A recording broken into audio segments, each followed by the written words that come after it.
What's up, guys? Just wanted to give a quick shout out to today's sponsor, Aptos. We'll hear more about how Bitcoin DeFi and Aptos is heating up later today, but for now, let's get into the episode. Nothing said on 0x Research is a recommendation to buy or sell securities or tokens. This podcast is for informational purposes only, and any views expressed by anyone on the show are solely our opinions, not financial advice. Boccaccio, Ryan, and our guests may hold positions in the companies, funds, or projects discussed. Hey, what's up? Welcome back, everybody. It's a wonderful, beautiful Friday on the 0x Research live stream. I'm joined today by my co-host Boccaccio, the one and only Boccaccio, Triple Boccaccio, Salve Boccaccio, all the other names. I think those are the only two. No, I hate that one. I hate the other few. Why? How you doing? I'm doing good. I haven't chatted with you for a bit. You missed the morning call today. We had a good conversation without you, honestly. No, I'm just... What did you talk about? What did we talk about? We talked about office chairs, mattresses, 8 Sleep. We talked about a little bit about MetaDAO. Talked about privacy coins. A lot of stuff. Did you well, you have to do something very important, and then I'm gonna ask you a few questions. Do you want to do it? Oh, yeah. I was gonna say, it's last chance. This is quite literally your last chance if you're out there listening, watching, reading, hearing this. DAS London next week. Boccaccio himself will be there October 13th through the 15th. You can still get tickets. If you want to go, you should get your tickets now, because then you need to also book a flight or a train or whatever else and get yourself out there. I'm wondering if it's a bit late. I feel like now, I feel like we shouldn't be doing this one. Like, I don't know, man. 0x100, you get 100 pounds off. If you still don't have your ticket and you want to go, it's next week, literally Monday. Yeah, Monday I have a talk, actually. If anybody's going, you should check it out. I'm talking about prediction markets and perps with a lot of people who are a lot more interesting and important than me. I'm gonna share the promo image. I'll share it throughout. I'm not gonna pull it up now, but and also on Tuesday I'm doing a full 4 hours of podcasts, live streams. I am going to be talking with Paul from Plasma, Guy from Ifina, Sid from Maple, as well as we're going to be doing an hour together with the Blockworks research team that is sent over across the pond. Ryan, Carolina, who I actually don't think I think she's been on the pod once only, for the Hyperliquid episode. So she just came on, was on the most popular episode, and just never did it again. So yeah, that Tuesday should also be a fun day. And of course, if you're going to DAS London, like already booked, or if you're not going but you want to book, we are having a podcast meetup on Tuesday, right across from the venue. So if it's the Walrus Pub something, apparently. I'll link to that somewhere as well on the Twitter at some point. But that's like something to look forward to. I think it should be on Mr. Janowitz's dime as well. So come in and try and drink us bankrupt. Yeah, it'll be free. That's good. It's good they're doing another podcast meetup. I feel like we got a little snubbed at Permissionless. I don't want to be too grumpy about it, but we were supposed to have this little setup with the dunk tank and all that, and they're like, nope, got to get out of here. Yeah, it's okay. The thing is that you can't really bring that up to events people as well, right? Like, right? Yeah, I mean, they're just kind of like, this is what we were told. We're closing this up. We'll see you. So what are you gonna do? That's okay. That's nice. I'll make up for it at DAS. So if you're gonna be there, that should be fun. Yeah, and then after this one, we're gonna start promoting DAS New York City. So, guys, if you're worried about the promotions ending, yeah, after this conference is over, we'll be talking about the next one. So we'll probably give Danny a 1 week break, and then we'll start. Dude, I don't know. They'll have the copy already ready, like before DAS is over. For sure. I guess like before we get fully into talking about, I want to talk about MetaDAO. We forgot. Shout out to Aptos. for sponsoring this live stream. Did you do this? Yeah, you got it. You nailed it. Very good. I think Umbra raised like 120 mil. Yeah, so let's talk about it. MetaDAO went crazy last week. Price insane pump. Umbra is conveniently at this time like opening up an ICO. They wanted to raise minimum 750K, and then I think it filled with 150 million. And so the founder, I think, just tweeted. I think I have this tweet. Let me find it, pull it up. You click to 5 mil in deposits, 3 mil raise. Everyone gets 150 of what they deposited. That's a lot. Yeah. So they just followed up and said, "Hey, we're gonna cap this way below 150." He wrote a long tweet and said, "We've decided to cap at 3 million at an $8.5 million FDV." So I think that was the smart choice. I was actually talking on the call this morning without you, with Nick and some of the other guys. No, I'm serious. You can ask Nick because that's why he put it in our chat and targeted at me. Was saying if they basically ran with the 150 and then like filled everyone at that val, I mean it would have made no sense for Umbra.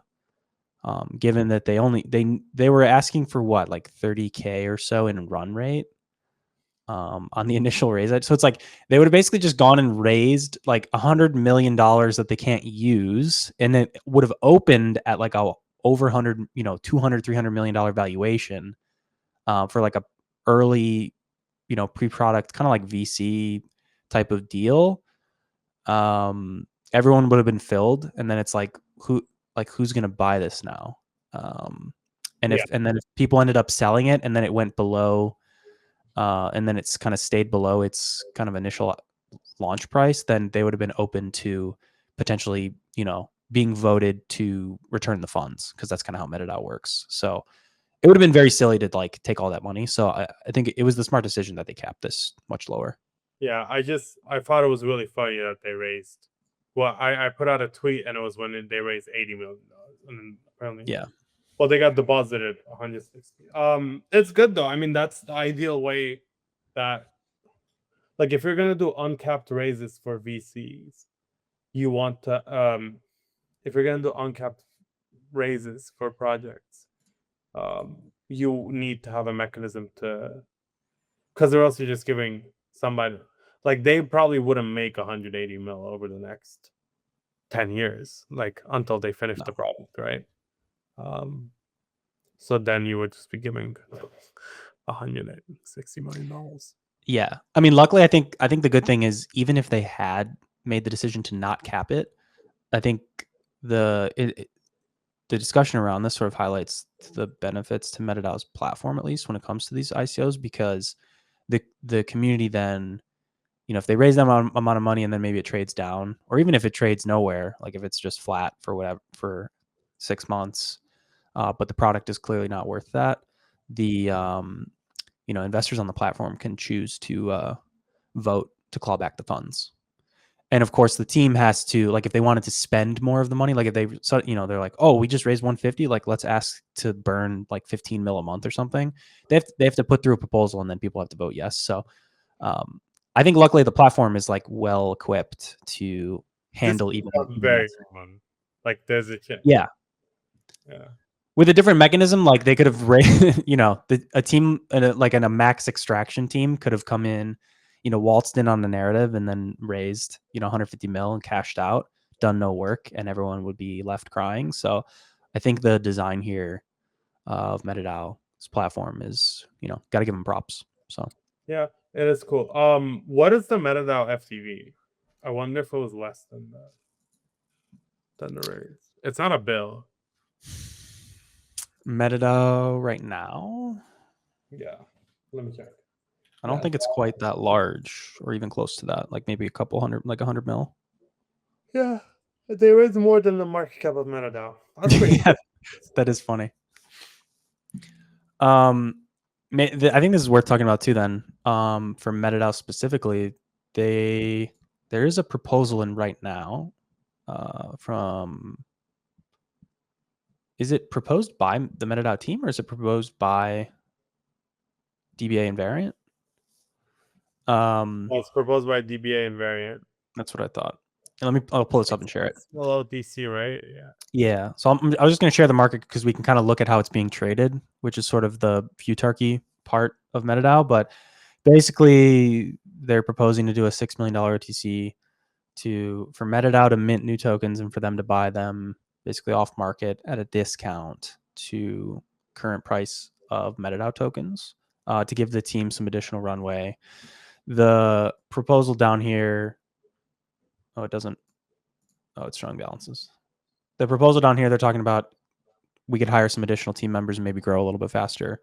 Though they do indicate that they have about 2 years of runway at their current size. So big, I guess, question or controversy around this is that, why let them buy at a discount? And now that the token price has gone up even more, it's like a significant discount from the like $4 or so that they initially proposed this at. But I guess the interesting thing is you can look at this market here and while the token was running up, you can see that like the reject got valued up quite highly because it's like, why would you, the token just ran up to $8 and they want to buy MetaDAO at $4. So clearly, pricing up reject on that movement. And you can see that that gap is kind of closed a little bit. I'm assuming the token is probably traded down a little bit, but also maybe that gap was a bit wide.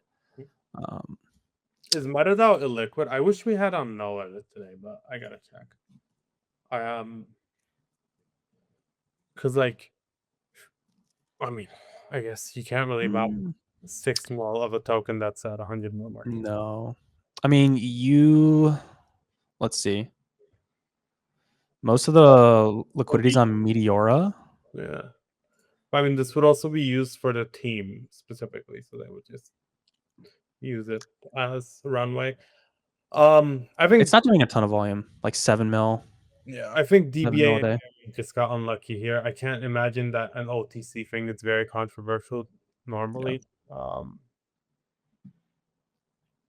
I think in just this specific scenario, it's like putting out a proposal like while the token is kind of pumping like crazy. It's a little unfortunate the way that like futarchy works combined with the attention on the token right now. That's kind of a bit of a double whammy, I think, for them to insert themselves into the middle of. That said, I mean, on 7-8 mil in 24-hour volume, you could buy a decent amount a day. But yeah, I mean, it would take you a while if you wanted to actually get 6 mil into this coin without without slamming the price up significantly. I haven't heard about Variant in a while as well. I know they did like forecaster and stuff. That's interesting. Best of luck. I'm not sure how it's going to turn out. Seems a bit complicated. I wouldn't. This is one of the issues with governance, right? Like, there's some things that are required for a business to run, such as like getting buy-in from venture capital firms to get higher, like a longer run. And if you have to put every single thing into governance, it just ends up complicating things. Like a lot incentives are misaligned. Like, this is clearly not like a negative thing to do, but then like everybody's like, okay, well, just ship it into the token obviously. Like, if I'm holding MetaDAO and I'm like, yeah, just buy 6% in the open market, buddy, of course that makes so much sense to me. Yeah, I want my bags to go up. Yeah, I agree. But having the nitty-gritty governance stuff come down to community decisions. I guess the main thing with their platform is that they largely like they operate the product and they build that out, and their growth and whatever objectives are, that's up to the team. It's just that the token itself ends up being governed by the market, and that's sort of like the check on having low market cap IFTV and other stuff that we typically see with tokens, or like dual token equity structures that we've come to hate. Yeah, in this market. We should talk about DoubleZero now that we're talking about dual token equity. Okay. One thing I wanted to mention here is it would be cool to see if I guess Sonar can do this and Echo can do this, but it would be nice to see, because I think most of the times when you do Sonar and Echo, you're only doing it for pre-seed. But it would be cool to see some, like, I think MetaDAO would have a lot easier time if they had also sold some at discount from the team's treasury on the open, not on the open market, but for like some form of vesting schedule, etc. I think that would have been an easy way for them to like also say, look, we're also going to do this on the side or something. Do you know, like, to normalize some of this thing? I think a lot of people generally hate things that they're not able to get exposure with. Yeah. And I think if you normalize some of this, like, because these aren't even like super nefarious things, it's just like the team trying to raise additional funds. So I think if you normalize this across, like, if you and I are able to get into these deals, then I think that's a good point, actually. Like, the purpose of their platform is to do exactly that, like to allow anyone to invest in these ICOs now, and they're like sort of provably fair via their mechanisms. So yeah, I mean, they could similarly do like a OTC style raise from the community, and it doesn't have to go specifically to a couple of VC funds. Yeah, I mean, if you're gonna sell it at 4 mil to DBA and variant, why not make that allocation? No, if you're gonna sell it at 6 mil, why not make it like 8 mil instead? And then you let other people buy in as well at a 50% discount, give them the same vesting schedule, and then people realize, okay, well, maybe it's not actually a great idea for me to buy something at a 40% discount because they slapped a 3-year vest on it, and I'm actually not like that's not suitable for the way that I invest in markets. Yeah. I mean, we'll see. If it's up to the market here, so the Futarchy market is going to decide if this passes or fails, and that does seem like it would be an interesting sort of counter proposal to drop out of this. They're selling it at 85 mil with no vesting. I don't really trust Cito. That's the issue. I think he's right on the valuation. So the proposal is listed at $4.08, which is it's a 50%. It's a 33% discount from the current price, and I don't know if the tokens would be fully unlocked. So yeah, I do think this is kind of one of those things. It makes sense to me that there's some upset folks. You could just do a more open raise. Am I crazy? Maybe you sort of maybe get into the legal complication there of then if you do it as more of like a regular raise, then you'd have to like bar US residents and some of those other things to safeguard yourselves, but you could do it. That's a typical thing we see now, right? For a lot of these like ICOs as well, you'll see US terms and non-US terms. So the US investors are always locked up for at least 1 month or 1 year, 12 months. And then like EU and other investors have like they're fully unlocked day one. I don't know why that is, but some legal complication in doing some of these pre-sale ICO deals has led to that distinction. I don't know if that would necessarily be the case for an already live token. Maybe that's only for like initial sales of these assets versus like a sort of OTC kind of secondary trade of them. But either way. Yeah, I don't know the legality behind any of this. I wish everybody the best of luck. You said you want to say something on DoubleZero? Yeah, what is happening? I missed the stream that you had with him. So, do you ask a bit about the tokenomics over here? What are we doing? Yeah, we didn't talk much about tokenomics. I think the big thing, I mean, they just highlighted that there were a few like core engineering lab teams behind the initial development. And that's why like Jump and then Malbec Labs both got pretty large portions of token supply. I don't have much else to say there. Like, I think the price action makes sense. I mean, it was definitely like way overpriced at immediate launch. It went to what, 6, 7, 8 billion maybe, like immediately. And it's pulled back from there. I think naturally, like if you look at like what's Jito priced at, and I think Nick Carbonito kind of said this on when we were on the that initial live stream, that if you look at DoubleZero and you kind of comp it to Jito, since they have kind of a similar operating model in the sense that they kind of get a cut of fees and revenues from validators essentially. It doesn't really make sense that DoubleZero would trade at like a massive multiple over Jito on basically day zero, when they're not at a point where they have plans to unlock additional revenue streams, like kind of going from just a cut of fee revenues to then like a cut of inflation, like to sort of like capturing all the different pieces that validators make from operations. But today they don't have all those revenue streams unlocked. So yeah, I don't know. I think just kind of the launch was a bit overhyped from a price perspective, and it's going to have to correct from that with Jito. I mean, Jito's at 1.5 billion FTV, so it's weird to look at DoubleZero at DoubleZero market size is also very different. Yeah, at some point, but today they're Solana only, so it's like you have a very similar story where they're taking a cut basically of validator revenues, and they don't have the I mean, sure, if you're pricing it forward, it's like maybe at some point they're going to capture 96% of the stake on Sol, or similar to what Jito has, and they'll charge X% of the revenues and all that. But I don't know. You can only price in so much growth on day zero. I feel it's kind of my feel.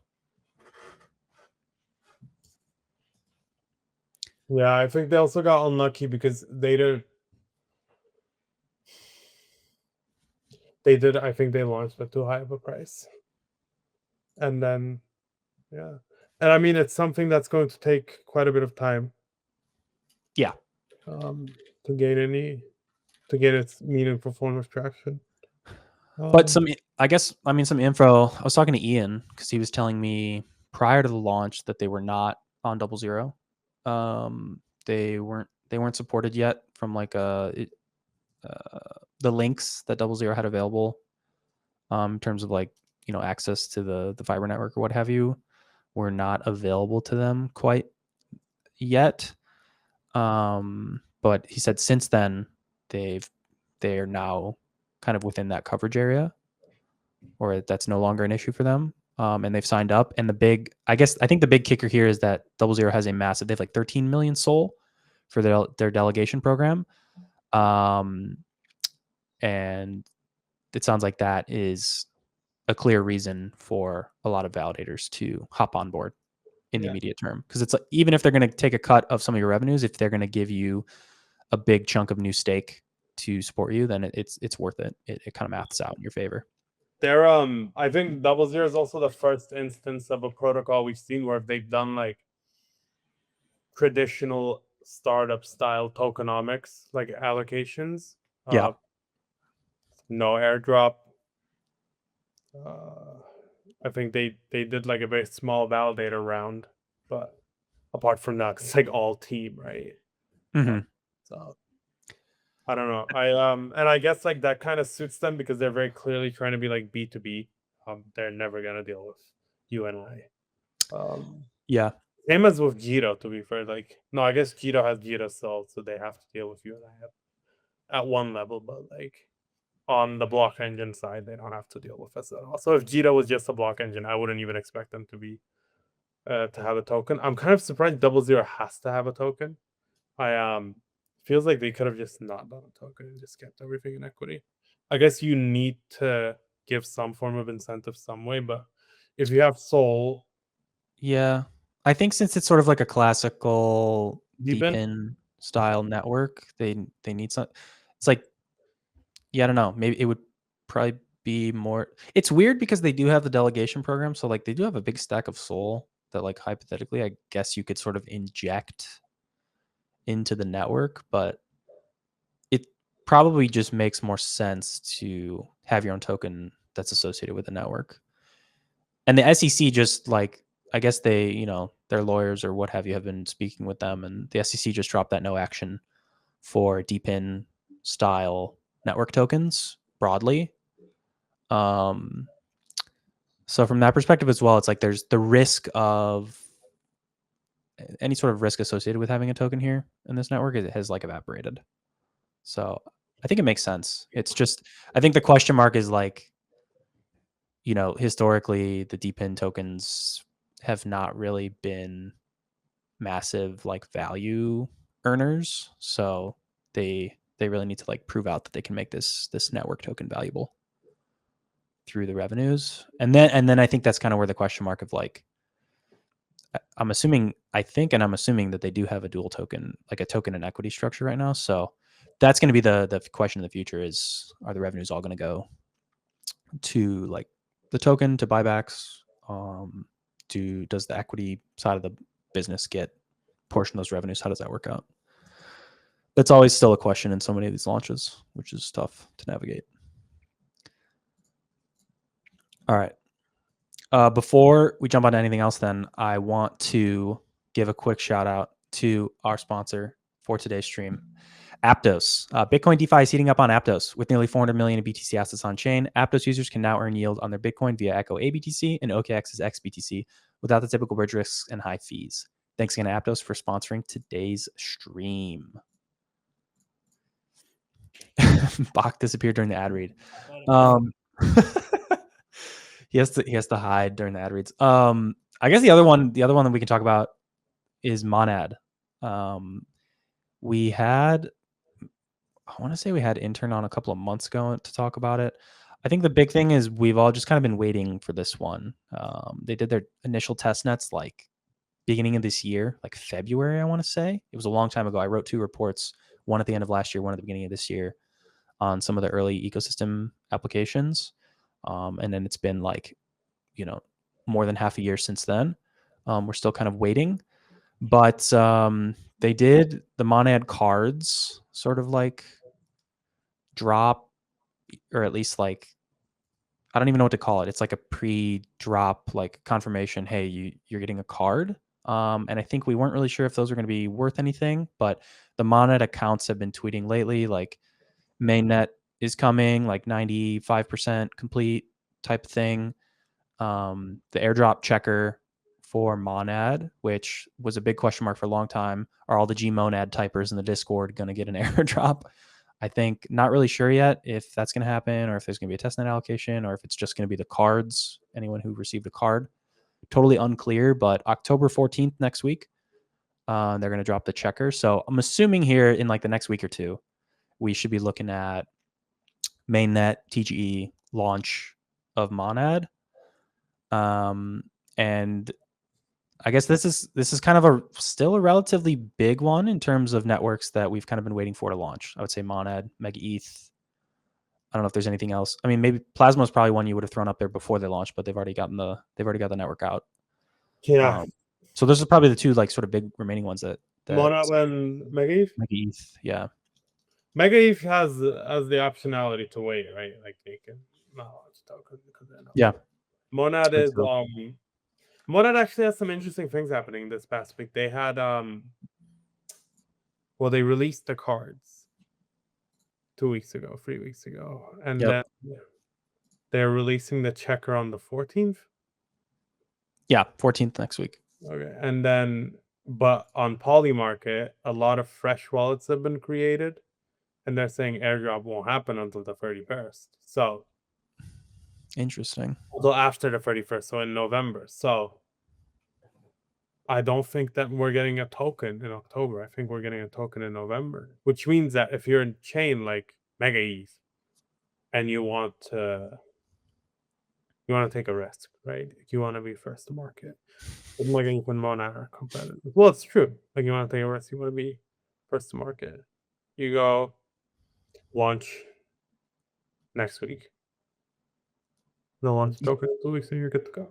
You could. Do you think they would do that though? I don't know that they have to, or that they need to, or that it matters. You can do it. I mean, you can do the same thing by waiting a month and then just Exactly, it's the same thing. Like you probably wouldn't want to launch the same week, but I think you can wait 1-2 weeks on either side, and it's like it's as if it didn't matter.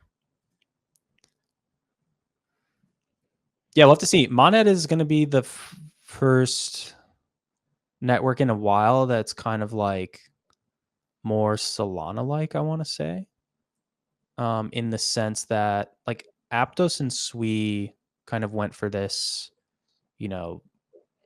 more scaled, higher throughput blockchain design, but I think they're kind of limited in terms of how many validators they can have, like 100, 150 or so. Those networks kind of cap out, is from my understanding, unless that's changed anytime in recent months. But I think Monad, like it's their hardware requirements for validators are very consumer like. I've written or done some research on this, and like, you could pick up a PC with those specs in the $1,000 to $2,000 range, and run a node. So seemingly they can maybe be in that middle ground of networks where you can have hundreds to thousands of nodes, but also operate at a high throughput, like Sol does, and not how ETH does, which is interesting. But I think the big question mark, as with all new chains that we need to see, is like, are they going to be able to do anything meaningfully differentiating that pulls long-term capital and users into the ecosystem? I feel like we talked about Plasma recently, and it's like they've got the emissions and some of the hype, but it's just going to be tough to maintain long-term momentum there, as we tend to see with newly launched networks with tokens of high valuations that run a bunch of incentives. The people come in, they farm the incentives, and then when the incentives get a little priced in, then they move to the next thing, or the next thing with higher incentives pops, and then they move to that one. But they are in this cohort of chains where, like, Mega ETH, Monad, even Plasma, it's become more common where spend a lot of time before launch incubating, a bunch of teams, making sure you have 10, 20, 30 teams that are going to launch apps for users. Ideally a bunch of trading apps, because that's where a lot of network fees and money and revenue and excitement are derived from. So that's a plus for them, but yeah, it's so competitive. It's very, very competitive market these days. You have any thoughts, Baki? Yeah, I'm trying to think. I feel like attention is not as it was before. Like the Sol times, like when Sol was really, really popping off early days, there was very clearly like outsiders coming in, and I feel like they've stayed. Some of them have stayed, but a lot of them have left. And then you really need like somebody to push your chain to get attention. So, or like you need constant upgrades, right? Like you need some sort of momentum to keep going, and it's tough to keep that momentum. Like you said, like even Plasma, I think Plasma is cool, but like it was tough for them, and these guys like executed a really, really strong strategy with the incentive mechanisms. Like they onboarded tons of stable coins. Very difficult thing to do, to get stable coins to move from one place to another, because intrinsically stable coins want safety. So like to make them go from one place to another at a large quantity is quite difficult. And they managed to pull that off, but like still they need momentum, because the market wants momentum. And then, or else it's like you have to be CZ, right? And you have to say, we're launching $1 billion fund as YZI Labs. Yeah, it's like easy Easy Labs. and then like you have to bull post 4, you have to bull post new tokens. And Toli did this really, really well in the early days as well. And then Elon also did really well. Like they just like they put their weight behind certain tokens. They take risks. As Yep. that likes to say, this like shots on goal for them. And I mean they get a lot of negative feedback as well. And I mean there's tons of chains that try to emulate this, doesn't work out. Even on the Base side, I feel like it's not like they have the weight of Coinbase behind them, but I think like they need to launch the token and then Brian needs to really start bull hosting and then it can do better. But like Coinbase has the added benefit of they can throw out a headline once every 2 weeks that says Coinbase to partner with MasterCard, Coinbase to partner with Coinbase, They pump that shit. you know, and then it goes up. On the Hyperliquid end, it's very low key, and it's like they've somehow weaponized people by giving them a lot of money so that every time something on Hyperliquid happens, they're like, oh my god, this happened on Hyperliquid this week. It's like bam, bam, bam, million ping. But if you're a new chain, it's difficult. Like one thing that I was talking about with a few friends is like Monad is, and you wrote a report on Monad, so you know this as well. Monad is cool and interesting tech, right? Like it's actually good stuff. Like they're trying to scale the EVM, and they're like doing both software and hardware changes. It's interesting, but the onboarding that they've done for like their growth side is a lot. Like I feel like every 3 accounts that I follow are like Monad growth. I'm like, guys, like how can this be like this? I mean, I'm sure they all put in work on the backside, the back end. But like I'm hoping that they're thinking about like, look, like we have all these growth guys, they spent the past 2 years tweeting out, but like we have a set plan when we go live. Like we're gonna hit them with XYZ over the next month, and then we're doing like 3 things a month, 2 things a month. We're trying to gain attention. Keone's gonna be bull posting every single token. Like you need something, because or else it's like a graveyard of tokens out there of like L1s that only get bid up when it's like, oh, Sol is going up. What's the next? Like you want to be the Sol hype, and you don't want to be like the Phantom Sonic, right? I mean, I guess Yes. Yeah, it's you don't want it to just be like a 1-month incentive campaign and then after that like nothing happens anymore and it's just kind of, and it becomes a ghost town. I agree with that.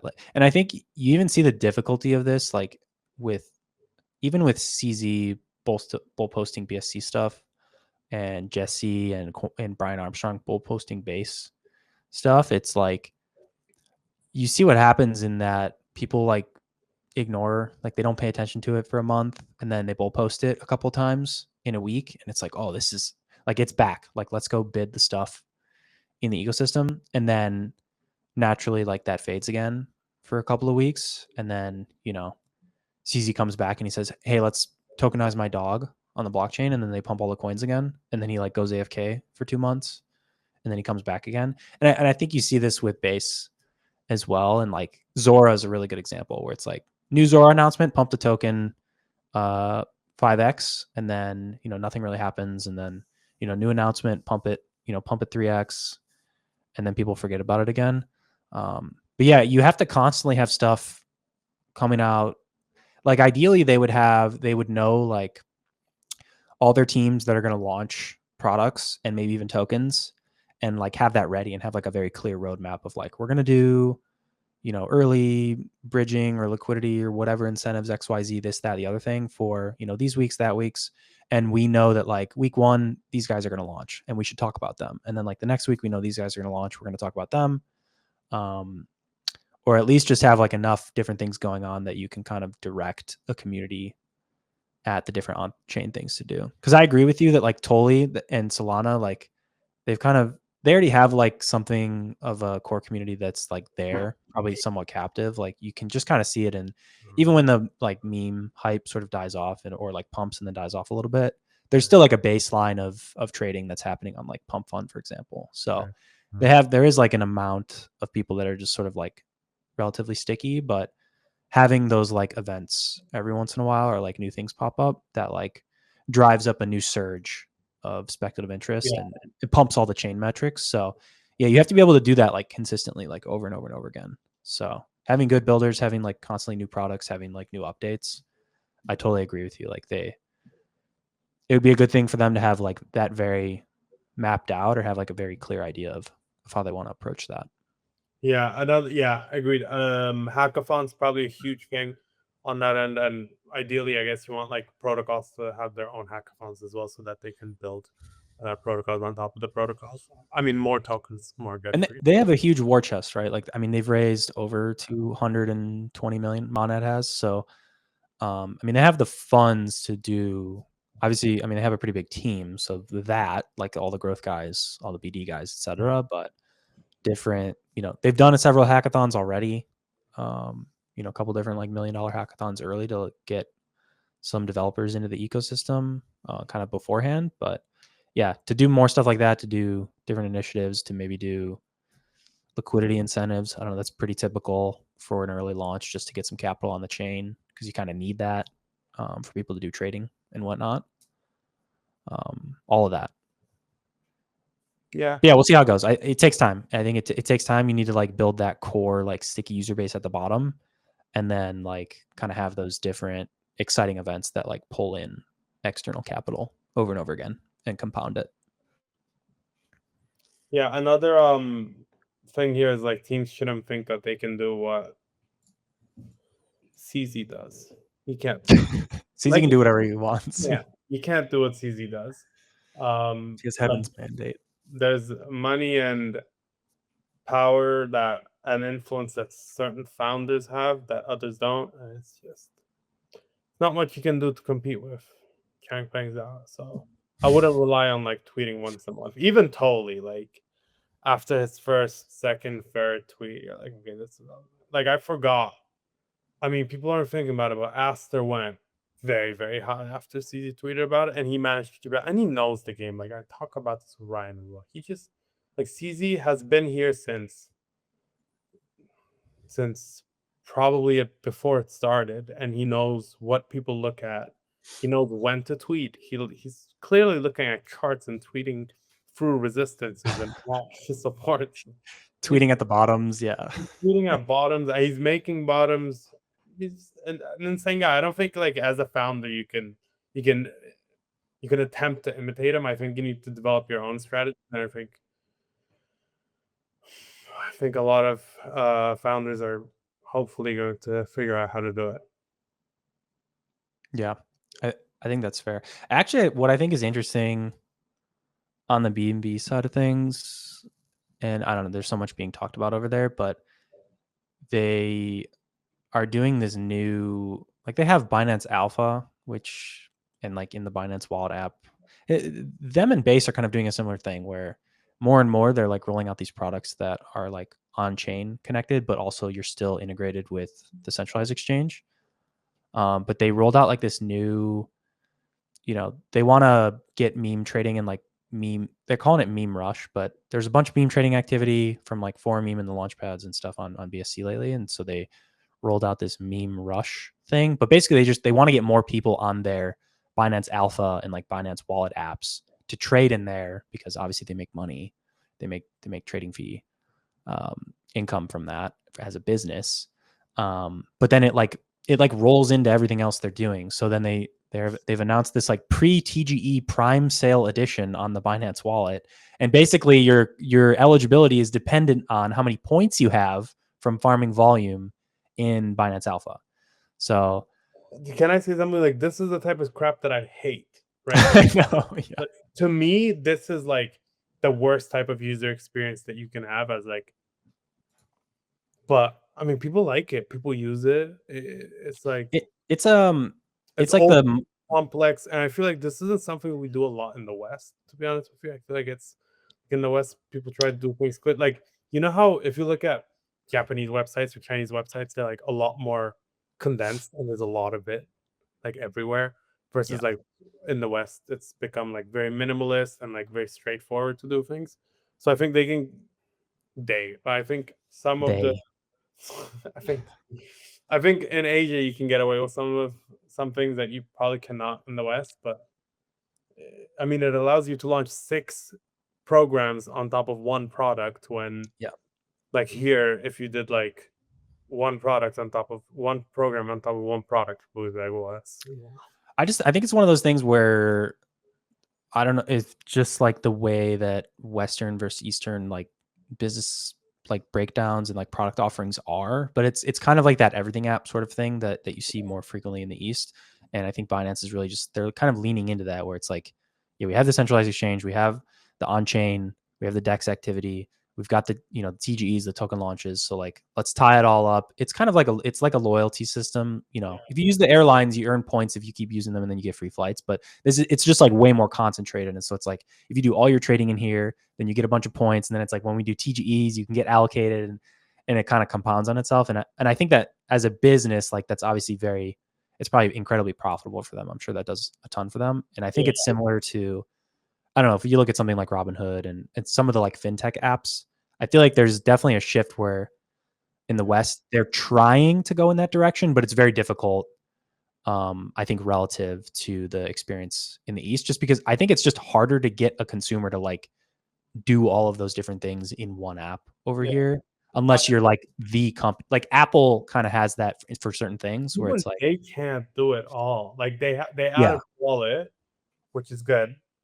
And then like the phone, you expect the phone to perform certain things, right? But like, I don't know if I would use an Apple credit card. Like I know they have one out. I don't think I would. Like I like to keep my stuff separate. And I wonder if like that's a lot of how, I wonder if it's also tied into like maybe like some personal freedom or liberty thing where you're like, I don't really want my data all in the hands of one. But I feel like if I'm spreading it across like 6, 7, when they get hacked, I'm not getting all of my data hacked, but I'm getting 20% of my data hacked. I wonder if it's that.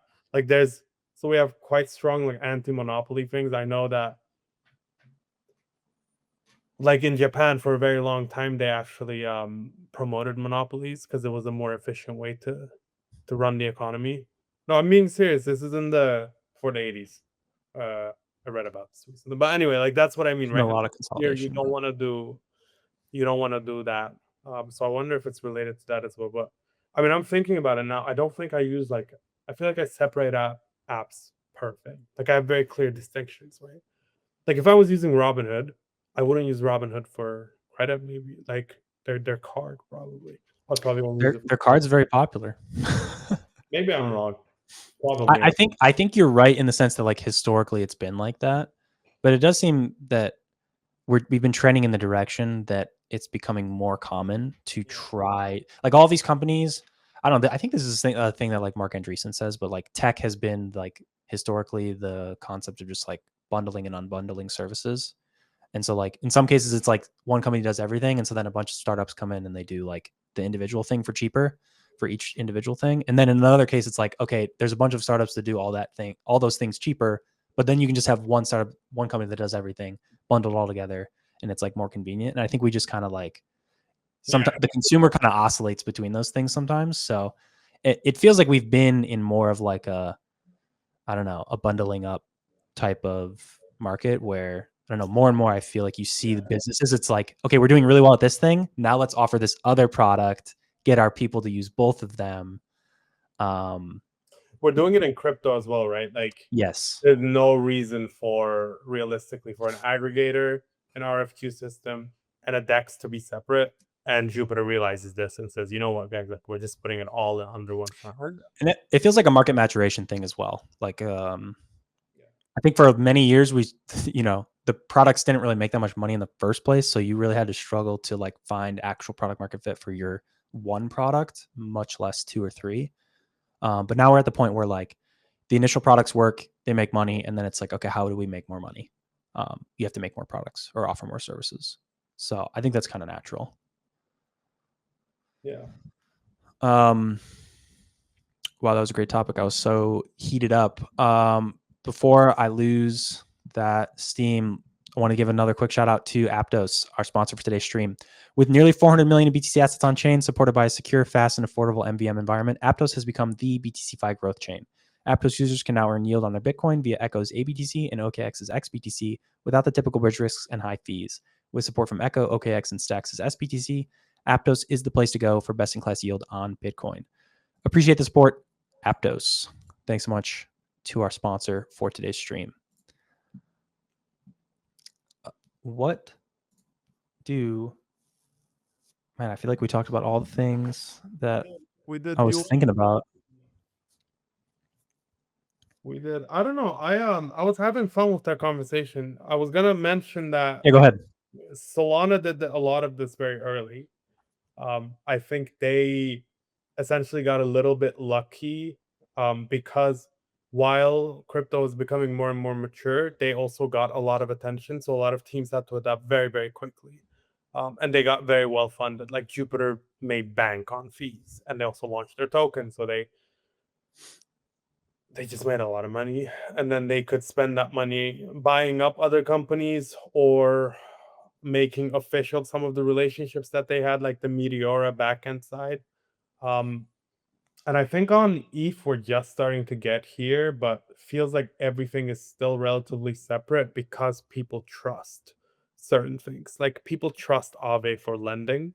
I don't know if they would trust it for, like, I'm sure they would to an extent. They would trust it for swaps, but like if you're a first-time project like Camino, you kind of have the chance to go both lending and swaps day one, right? Because it's like you're just getting started on building up your reputation, so you can just go with it.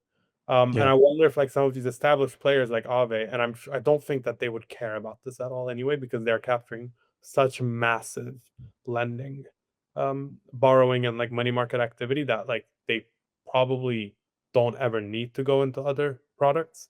But I wonder if that's kind of like a negative for them slightly, in that they're a bit, they matured before the market matured, such that they have a name for like one thing now, and if it's going to be more difficult for them to get into other things. Like they tried a social networking app. I don't think it did very well. What was it called? Lens.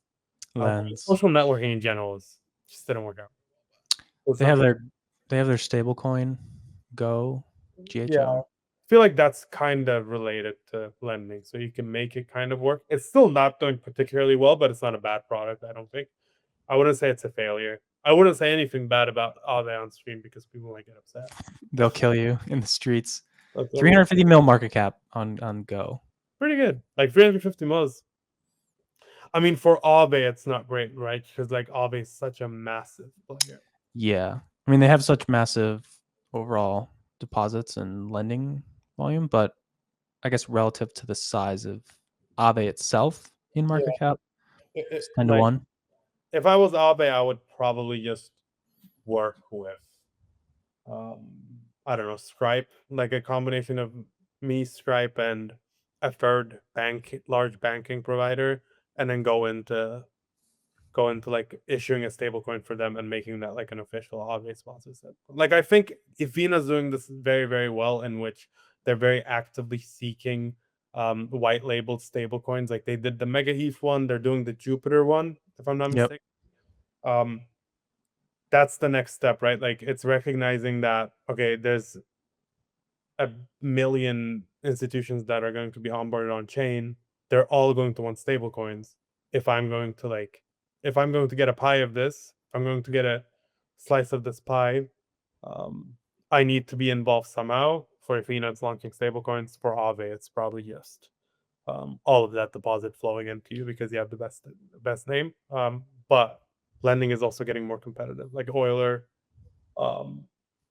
Morpho, obviously. Although it feels like I've been hearing less and less of Morpho recently. It feels like I was hearing a lot more about them. Yeah, the big shift that happened was that Aave enabled Pendle PT token collateral, which for a lot of Morpho's early growth was because they were like one of the few places where you could kind of lever those up and earn yield on them from borrow lend. But I think once Aave recently enabled that, like a month or two ago, it was fairly recent. They like deposits and borrows for that spiked pretty quickly. I mean, I can see here. I imagine it was in June, because in June it went from 24 bill to like 36 bill in 2 months, and now it's at 45. So like Yeah. of a TVL. I mean, it's such a massive protocol. I was thinking, like, can you even compare it? You can't compare it to Morpho. Morpho has 20% of the deposits that Aave has. Euler has 5% of the deposits that Aave has. Like, these are just not comparable protocols. I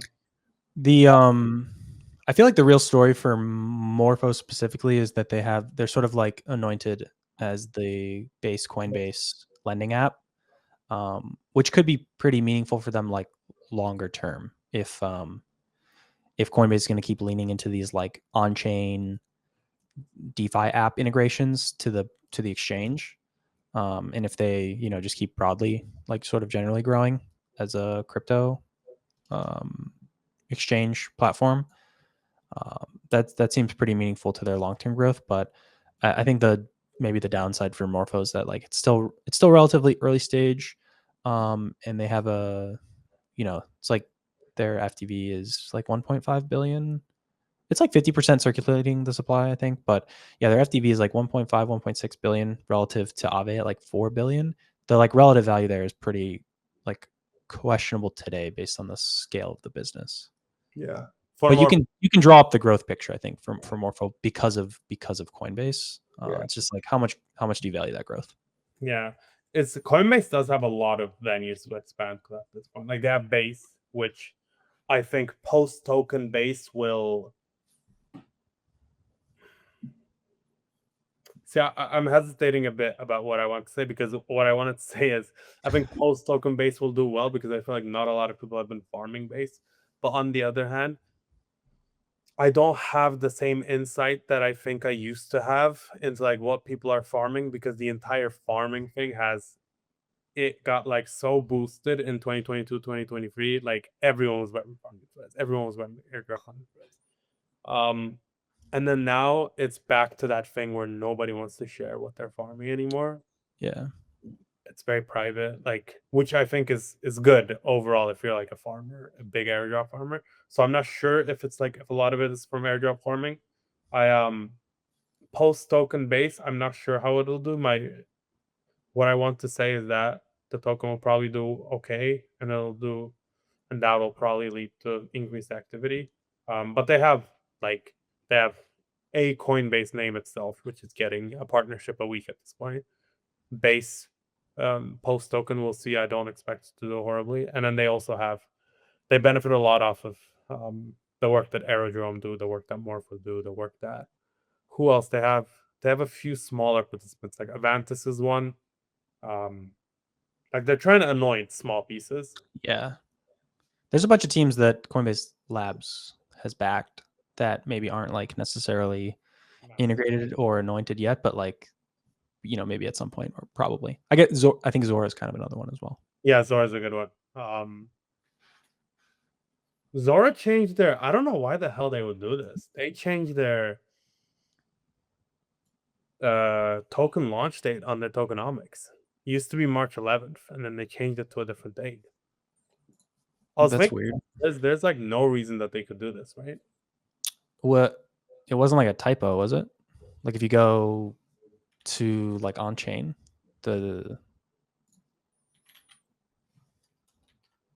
I saw that sort of circulating around. Walkworks research, no, in the 0x research chat. 0x research chat, yeah. I'm gonna look on chain. Well, I don't know if this is the original pool. I could just look at the token. What, I'm being stupid.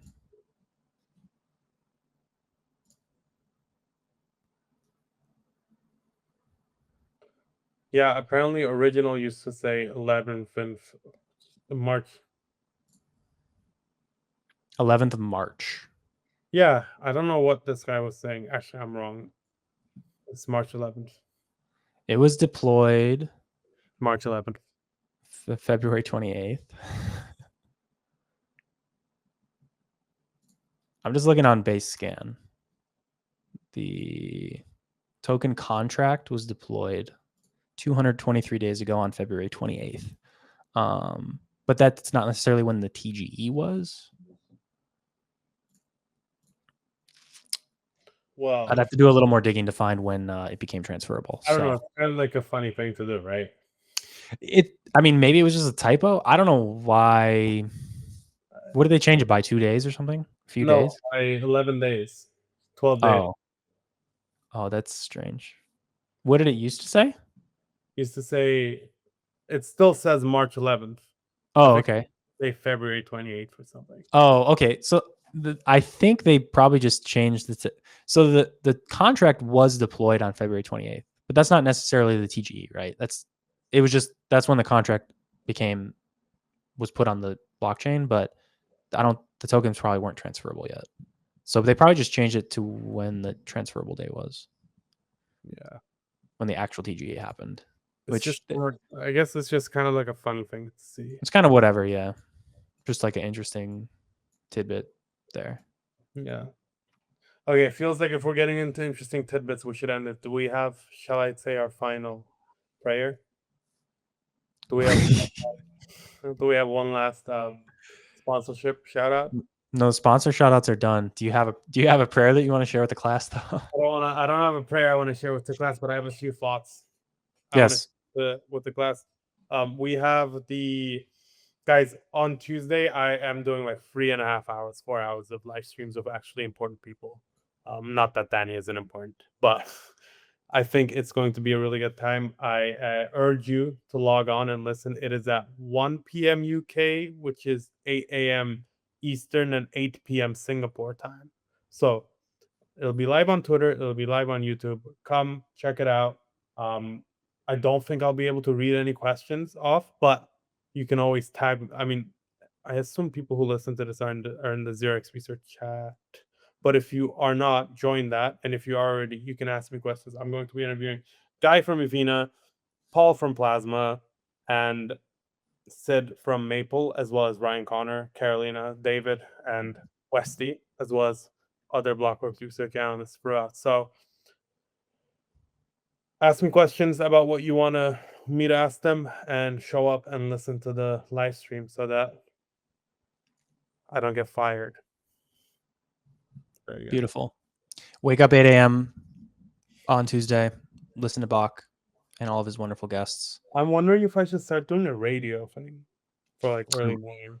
Do you like a radio voice? I don't have a radio voice. I think you have more of a radio voice than I have a radio voice. I feel like I'd have to change, like I could do a different voice and make it more radio-like. Do you know, you made me think of this hilarious like internet clip from a while ago. Maybe we'll end on this, but there's like this radio station I think it's in the UK or something like that, where a prince or something or somebody died, and so it's like this electronic radio station. I know. This one's for like Lady Di or something, and we won't be doing that one. It's like, this is a shout out to the princess who just died, and then they just he's like drops the beat right then, and I don't know. I think we could do stuff like that. That'd be pretty good. Yeah. That could be. I'll work on my radio voice for next. I don't know. We're definitely going to do, to our listeners, this is like a slight teaser, but I think we're gonna do caps and t-shirts for ZeroX Research. So if you have anything cool you want to get them put on, let me know. Chat, and then maybe we'll do like a raffle or something, or maybe I'll just send around like 40 of them to people I like. We'll see. One of them I wanted to say everybody made it but you. I think that will be funny, but I don't think the rest of the team likes it, so we might have to ideate. So if you have any good ideas, we'll also take that. Probably like bright pink I like. So we'll see. But it should be fun. Okay. Oh, I'm finding out that it's fake. That BBC Radio 1 dance did not resume music right after Queen Elizabeth's death. It was fake. And they edited it down and made it seem like they dropped that in the middle of a song. Unfortunate. That's probably better though. That's let's be respectful of the dead. That would be a bit silly. Anyway, this has been your 0x Research live stream. We will. Bach, we'll see you next week, actually, from DAS live. If you're in DAS, ping me on Twitter or on Telegram or in the 0x Research chat, and I will try and grab a Yeah, meet up and have a cheeky pint, lads. Come on. pint. But yeah, just show up to the podcast meetup either way, even if I don't meet up with you. Yeah, come to the meetup. Free food, free drink. He will see you there, and other. Felix will be there for guidance. Who else? Is it those two? Felix is a scary sight, by the way. If anybody has 6'6", 240, He's a big guy. do not be frightened when you see him. You think he's gonna be like a little dude. He's not a little. Yeah, but he's a nice guy. He's not scary. Yeah, like a gentle giant. Yeah, exactly. All right, we'll see you guys. See you at DAS if you're there. Peace.